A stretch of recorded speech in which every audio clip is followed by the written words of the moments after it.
Hello everyone and welcome to our channel which is Azure Cloud Today. Today we would be looking at one of the most important concepts of Microsoft Intune, which is compliance policies. You can think of compliance policy as setting rules and then checking which device is following the rule and which device is not. Once we know which device is not following the rule, we can then take corrective actions based on the rules that we set in the first place. So, what can Microsoft Intune do if it notices that a compliance policy is being broken? Intune could flag it could notify the user, send email, or even block the non compliant device from accessing the whole company's resources. Please note, all of this is automated, which means you set it once and then Intune does the monitoring and actioning part. So by this end of this video, you will understand exactly what compliance policies are, how they work, and why every Microsoft Intune deployment needs them. In today's video, we would be looking at compliance policies in Microsoft Intune. This is exactly where Intune starts to get really powerful because compliance policy is how you enforce your security rules across every device in your organization. Once we understand what is compliance policy in Microsoft Intune, we will move into configuration profiles in the next video, which is the other side of the coin. So if you're new here, I recommend starting from the first video to get a clear understanding. I will also leave a link to the playlist in the description below. Let's understand why compliance matters with an example so that we could relate and understand it better. Imagine that you're an IT guy at a huge company with maybe 2K employees, and everyone in the company was given a phone and also a laptop. So that's a total of around 4,000 devices. Now tell me, how would you know if every device has a passcode? How would you know if the operating system of the device is up to date? How would you know if the device they are using for work is jailbroken or not? And also, how would you know if the device has encryption enabled or disabled? The answer to this is that without compliance policy, you simply cannot know it. Without a compliance policy, you are just hoping that they are doing the right thing and are following all security standards set by your organization. And when it comes to security, you cannot leave everything to hope. Hence, we make use of compliance policies where Intune checks each one of those devices, and then once the check is done, you get a clear report on the total number of compliant devices and the total number of non compliant devices. What is a compliance policy? It is a set of rules that define the minimum security requirement a device must meet to be considered compliant. Over here, an IT admin, meaning us, we have to write compliance policy that would be checked against all the devices that are registered in Microsoft Intune. Think of it like an airport security checklist.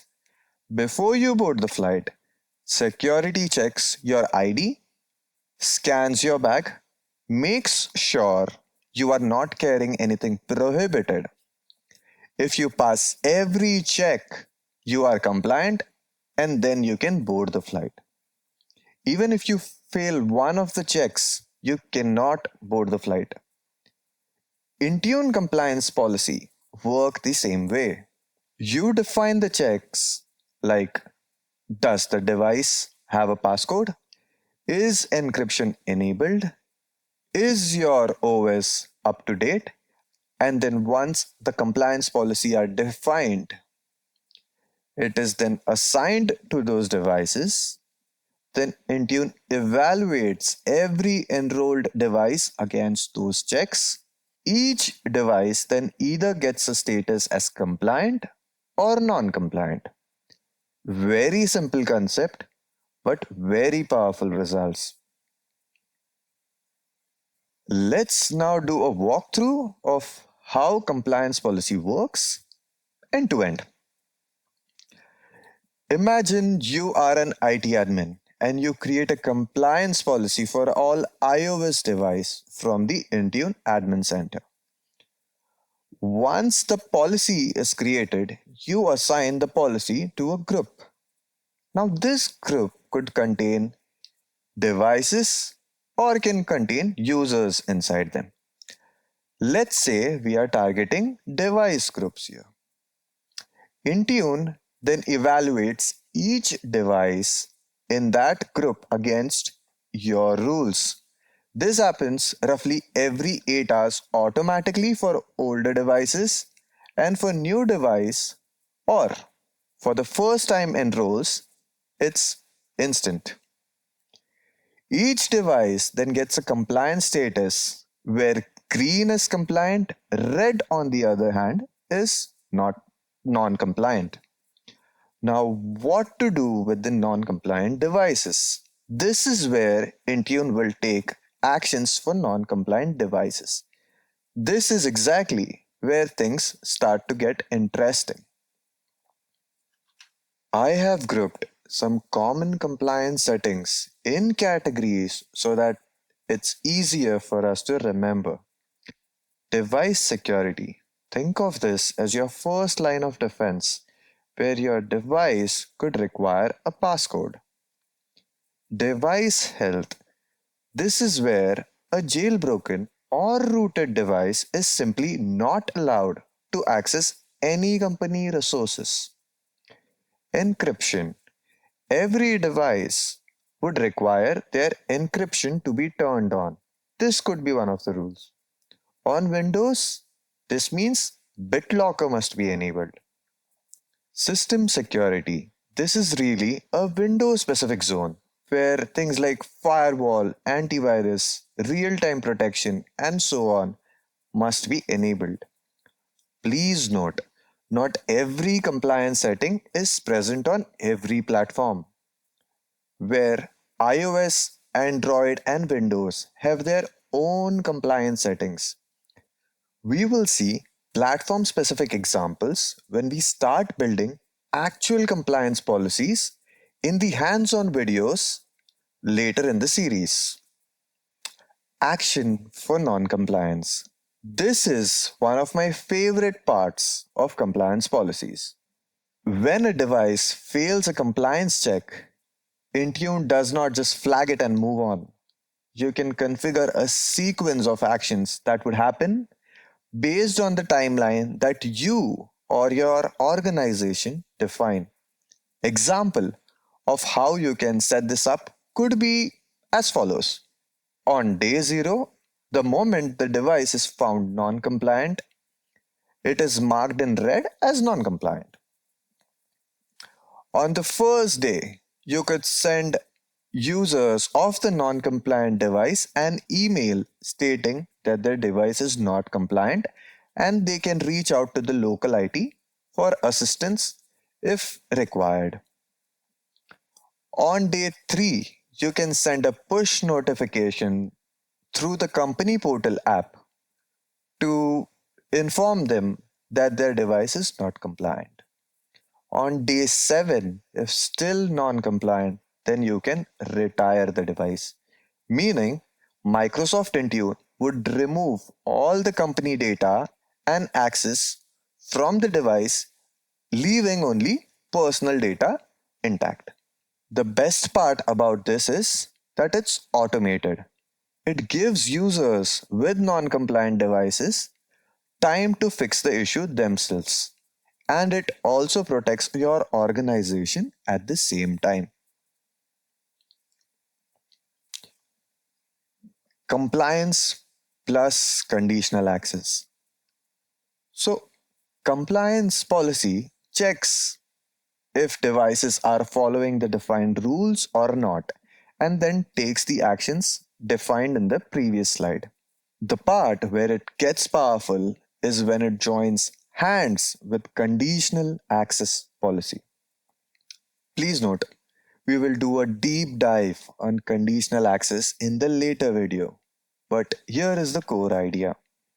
We could write a conditional access policy stating only allow devices to some or all company resources if they have devices marked as compliant in Microsoft Intune. So imagine this scenario. An employee's iPhone has an outdated iOS version. Your compliance policy checks the device and marks it non compliant. Now the employee tries to open Outlook to check their work email. The conditional access policy kicks in, sees the device is not compliant, and blocks access. The employee sees a message at their end stating, your device does not meet security requirements. Please update your operating system. We will build this exact setup together when we get to the hands-on lab section. Now we are here at Microsoft Intune Admin Center. If we click on devices and then click on compliance over here, if we click on create policy, we will get a list of all the devices on which we can apply a compliance policy on. Let's take an example of iOS, iPadOS. Okay, create, testing, next. Now these are all the compliance policies to select from. We would not be going through each one of them at this moment of time because we have a dedicated video for this later on. When we click on next, over here is the action for non-compliance, where you can mark the device as non-compliant instantly. We can send email to end user. Please select a template. Let's select one. Email for non-compliance. Select. Then remotely lock. Maybe 10 days. 7 days. Add device to retire list if it is still non-compliant for 14 days. And then we click next.